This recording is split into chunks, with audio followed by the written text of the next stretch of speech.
Hello, bachcho. Let's read the question. The question says some yeast, sugar, and water are mixed in a test tube. The diagram shows the test tube at the start and after 1 hour. Which process causes this change? A. Growth. B. Irritability. C. Reproduction. D.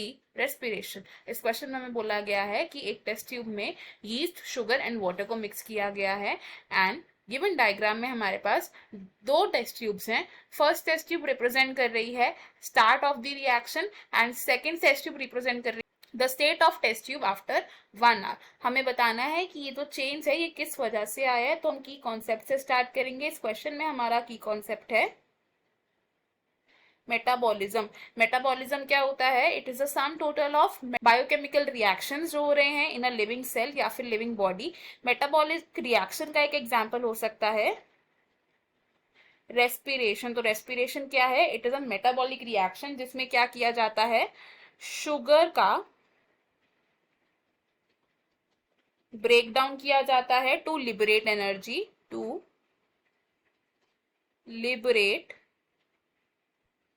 Energy. अब ये जो respiration है ये दो तरीके की हो सकती है. It can be anaerobic respiration या फिर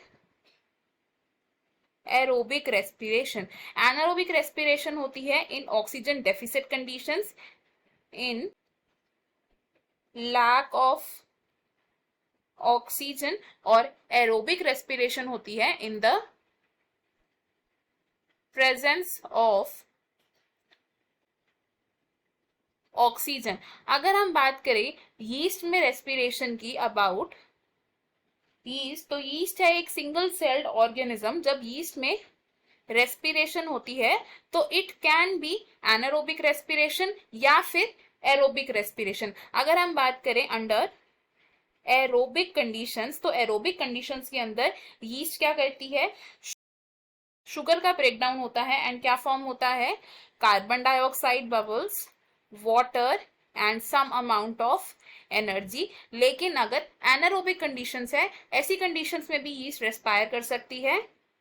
एनारोबिक कंडीशंस में क्या होता है, जो यीस्ट है it will break down sugar into carbon dioxide, alcohol and some amount of energy. And इस कंडीशन में जब यीस्ट एक्सपायर करती है तो उसे हम बोलते हैं फर्मेंटेशन. क्वेश्चन में हमारे पास एक डायग्राम दिया था जिसमें दो टेस्ट ट्यूब्स प्रेजेंट थी. दिस इज एट द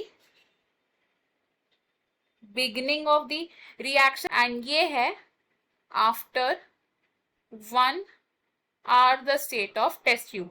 अब बिगिनिंग ऑफ द रिएक्शन में हमने क्या किया, शुगर, वाटर एंड यीस्ट को इस टेस्ट ट्यूब में मिक्स कर दिया एंड यीस्ट ने इस मिक्सचर के अंदर रेस्पायर किया एंड रेस्पिरेशन करके क्या फॉर्म किया, कार्बन डाइऑक्साइड. कार्बन डाइऑक्साइड के बबल्स फॉर्म किया. अब इन कार्बन डाइऑक्साइड के बबल्स फॉर्म होने की वजह से क्या हो रहा है, जो वॉल्यूम है टेस्ट ट्यूब में वो इंक्रीज हो रहा है एंड वॉल्यूम इंक्रीज होने से जो लेवल है सोल्यूशन का वो राइज हो रहा है, राइज इन सॉल्यूशन. तो ये चेंज किस वजह से आया, due to the respiration in yeast. तो अगर हम अपने ऑप्शन देखें, ऑप्शन डी हमारे यहाँ पर करेक्ट है. Option A, option B and option C wrong हो जाएंगे बिकॉज ग्रोथ, रिप्रोडक्शन या इरिटेबिलिटी की वजह से लेवल इतना राइज नहीं करेगा इन द टेस्ट ट्यूब. तो इस क्वेश्चन में हमारा जो करेक्ट फाइनल आंसर है it is option D, respiration. I hope you have understood it well. Best of luck. Thank you.